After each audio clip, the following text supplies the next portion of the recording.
మంచిగా ఉంటుంది ఎక్స్పీరియన్స్, ఏ విధంగా ఉంటుంది చూడాలని ఉంది నాకు కూడా. సో ఒకసారి అయితే చూద్దాం మరి ఏ విధంగా.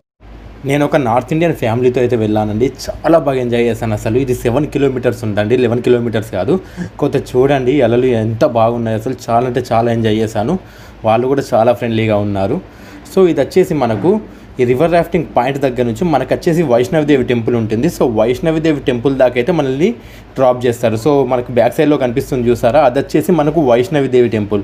సో ఇక్కడ వచ్చేసి మనల్ని అయితే డ్రాప్ చేసేస్తారు. మన టెంపో ట్రావెలర్ ఉంది కదా, మళ్ళీ ఇక్కడ మనల్ని పికప్ అయితే చేసుకుంటుంది. సో మన కోసం అయితే టెంపో ట్రావెలర్ అక్కడ వెయిట్ చేస్తుంది, హిమాచల్ ప్రదేశ్ టూరిజం వారిది.